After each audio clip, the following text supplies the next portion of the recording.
안녕하십니까. 경제와 사회 문제를 데이터로 쉽게 풀어보는 미스터 큐 TV입니다. 어제 시장 굉장히 그 노심초사 좀 걱정들 많이 하셨을 것 같고요.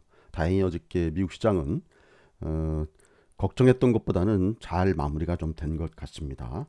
어, 얘들이 어저께 그 미국 애들도 그 위클리 옵션 만기, 걔들은 매주 금요일 옵션 그 위클리 옵션 만기거든요. 그래서 어제 좀 조심스럽게 말씀을 드렸지만 걔들이 위클리 옵션 만기는 그렇게 험악하게 끝내지를 않는 경향이 있어요.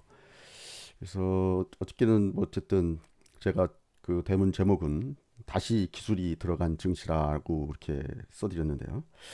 어저께 그 보시면 국내 그 유명 그 증권과 관련된 방송이나 유튜브 쪽에서도 시장 조정에 대해서 굉장히 강조를 많이 하셨고 그분들 말씀 제가 100번 동의하고요. 다 좋으신 말씀들을 아주 분석들을 다각도로 많이 해주셨었습니다. 근데 그분들이 지금 대체적으로 말씀하시는 그 시장 하락에 대한 어떤 그 명분, 이유, 그 뒷단, 그 백엔드에는 그 감염병이란 그런 팩터가 자리 잡고 있습니다. 그래서 미국도 이런 내용들을 너무너무 잘 알고 있는 것 같아요. 그래서 항상 보면 시장이 어떤 분기점에 있을 때는 항상 치료제나 백신과 관련된 희망을 불어넣어서 그런 우려나 공포감을 상쇄시키는 그런 기술을 넣고 있는 거죠. 자, 보시면 지금 제가 여러 차례 그 방송을 하면서도 이런 말씀을 좀 드렸었는데요. 요 시기쯤 뭔가 나올 것 같다, 요 시기쯤 뭔가 나올 것 같다 했을 때 항상 그 시기에 시장이 어떤 그 뭐 분기점에 있을 때는 이런 그 재료들이 나오거든요. 그 시장에 이 보이지 않는 손이 분명히 존재하고 있다라고 저희는 이제 봐야 됩니다. 그리고 또 하나 말씀드릴 수 있는 건 제가 이제 시장에서 그뭐 어려운 얘기긴 하지만 파생 쪽에서 보는 몇 가지 지표를 이렇게 말씀을 좀 드렸는데요. 뭐 어쩌신지 모르겠는데 그 아마 그런 지표를 보고 계시면 그래도 우리가 이게 정말 엄청난 역풍을 맞고 가는 상황인지 아닌지에 대한 판단을 하시게 되면 다른 사람들이 공포에 떨고 있을 때 그래도 좀 멘탈을 좀 잡아놓을 수 있고요. 뭐 이제는 여기서 끝나면 안 되죠. 남들이 웃고 즐기고 파티를 그 벌이고 있을 때 우리는 때가 오면 거기서 아주 굉장히 나이스하게 퇴장을 해야 되겠죠. 뭐 필요하다면 퇴장하면서 안에다가 불이야라고 외치면서 나올 수 있는 어떤 그러한 그 기회도 잡을 수 있다고 봅니다. 자, 그래서 그 그런 말씀을 먼저 드리고요. 그 영상 들어가겠습니다. 자, 먼저 백신 개발 일정부터 보겠습니다. 어제 미국에서도 결국에는 이거였는데요.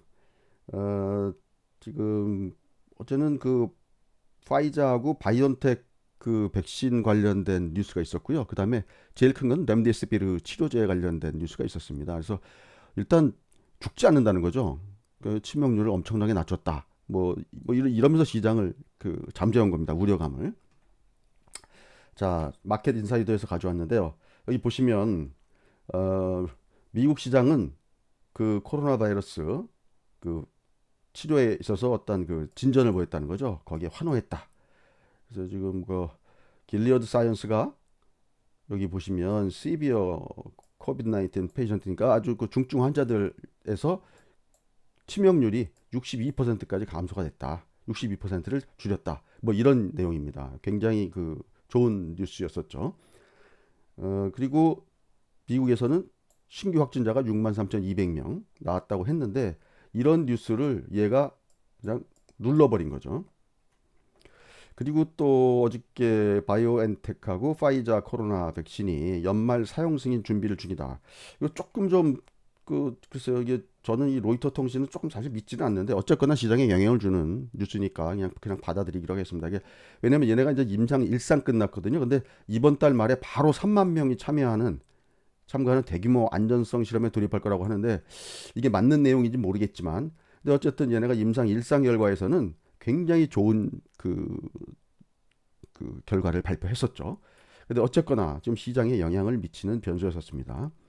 뭐 다시 한번 말씀드리지만 얘네는 지금 임상 1상을 끝내고 임상 2상을 들어가 있는 상황인데 보통 임상 2상이 이렇게 3만 명씩 하는 대규모 임상은 보통 임상 3상에서 하는데 지금 이달 말에 지금 한다고 그래서 조금 이게 뭐 어떤 뉴스인지는 모르겠지만 일단 이렇게 보도가 됐으니까 알려는 드리겠습니다. 자, 그다음에 어저께 미국 시장에서 있었던 뉴스입니다. 최근에 미국의 그 테슬라 주가 뭐 아주 그 화제가 되고 있죠. 자, 이렇게 올라가는 그 이면에는 또 그 그늘이 있습니다. 지금 보시면 지금 테슬라가 230%가 올랐는데 지금 숏셀러, 이 숏셀러라고 하면은 이 공매도 친 애들이거든요. 이 공매도 친 애들은 결국 얼마를 잃었냐면 지금 18빌리언이니까 18조인가요? 올해 18조를 잃었다는 거죠. 이게 왜냐면 얘네가 지금 그 20조, 20조 정도, 20조가 아니죠. 이거 천 원으로 했을 때 20조니까요. 한 24조 정도 되나요? 지금 여기다가 그 숏 배팅을 했다는 거죠. 숏 배팅. 공매도를 쳤다는 거죠. 그러니까 얘들을 죽은 거죠. 지금 어찌 보면 지금 좀 이따 보여드리겠지만 테슬라의 주가 차트를 보면 지금 그 거의 뭐 벽을 타고 오르고 있거든요. 이 벽을 타고 오르는 건 뭐냐면 이렇게 숏 배팅 했던 애들이 나중에 막 그 등 떠밀려 가지고 어쩔 수 없이 사야 되는 상황을 숏 스퀴즈라고 하거든요. 우리가 그 야구에서도 스퀴즈 번트 되지 않습니까? 짜내기 번트 그런 식으로 숏 스퀴즈를 하는 그런 상황이 지금 도래하는 게 아닌가라는 그런 생각이 듭니다. 그리고 이게 잠재적인 악재인데요. 어저께 그 조 바이든 이 양반이 뭔 얘기를 했냐면 자기는 워킹 패밀리를 도울 거다. 자기는 그 부자 투자자가 아니라 이런 사람들을 도울 거다라고 했습니다. 그래서 이게 지금 양반이 이런 얘기하면서 뭐 법인세 문제도 언급을 했고요. 시장에서 별로 달갑지 않은 소리들을 좀 많이 했습니다. 자, 테슬라 일봉입니다. 보통 우리가 그 미국의 이제 그 차트에서 보면 이런 거죠. 이게 지금 보시면 여기가 어떻습니까? 이 스케일이 이렇게 좀 가서 촘촘하게 이렇게 되죠. 가격이 그저 100달러씩 움직일 때만. 이건 뭐냐면 이게 로그 차트입니다. 이 로그 스케일로 그렸을 때는 왜냐면 그 100원에서 200원 가는 거하고 200원하고 400원 올라갈 때 같은 비율이죠. 그래서 이건 그 등비율로 그 쪼갠 거죠. 그러다 보니까 그림이 이렇게 나오지만 여기서 지금 올라가는 거 보세요. 1000불에서 지금 올라가는 거죠. 거의 벽을 타고 올라가고 있죠. 이거를 로그 스케일이 아닌 그냥 그 일반 차트로 보시면 이렇게 나옵니다. 여기는 같은 등배죠. 100불씩 올라갈 때 똑같은 간격으로 되죠. 이런 식으로 지금 벽을 타고 오르고 있습니다. 그래서 지금 테슬라 같은 경우는 지금 그 숏셀러들이 지금 아주 그 궁지에 몰린 게 아니냐. 제가 얼마 전에 한국에서 넷마블 주가도 한번 보여드렸죠. 넷마블도 지금 이 주봉인데요.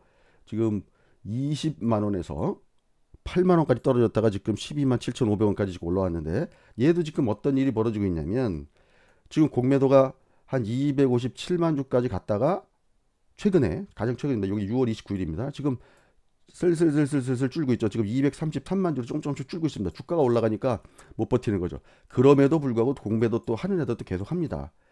지금 뭐 어떤 분들은 이런 얘기 하거든요. 아니 요즘 공매도 어떻게 치냐 뭐 이런 말씀하시는 분들이 계신데 뭐 요즘 더 어떻게 많이 진화됐는지 모르겠는데 제가 활동하던 시기에는 공매도를 치지 말라고 하면 어떤 식으로 하냐면 이 주식을 정말 꼭 공매도를 쳐야 되겠다. 이 주식은 공매도 치면 100% 먹는 주식이다. 라고 생각하면 뭐 각종 창의적인 어떤 그 발상들을 합니다. 그래서 저희 때는 어떤 식으로 했냐면 지금 어쨌든 그 바스켓 구성에서 프로그램 매매할 때는 지금 그 공매도가 가능하거든요. 근데 이런 경우는 어떻게 하냐면 예를 들어서 10종목을 공매도를 바스켓을 구성해서 그 프로그램 매도를 합니다. 그다음에 다시 살 때는 9종목만 매수하면 그 한 종목은 공매도 친과 똑같은 효과가 나오죠.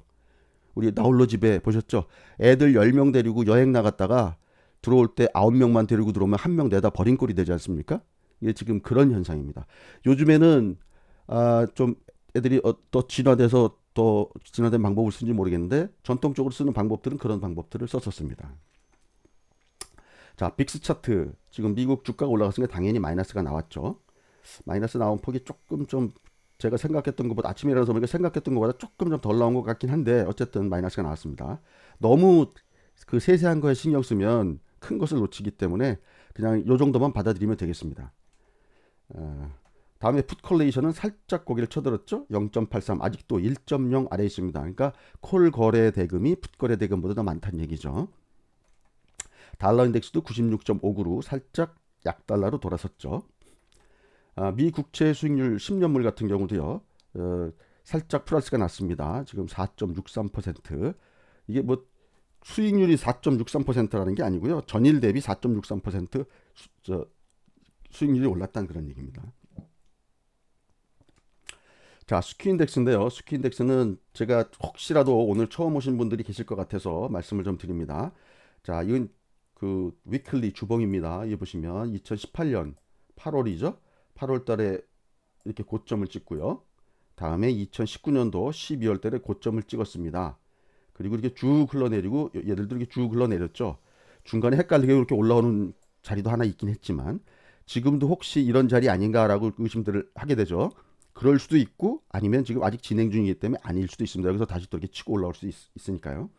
이런 현상이 벌어지면 어떤 일이 있었냐면 지금 이게 그 S&P 500 주봉입니다. 2018년 8월 달에 이런 일이 있고 나니까 한 두 달 후에 주가가 이렇게 한 3개월에 걸쳐서 폭락을 하게 되죠.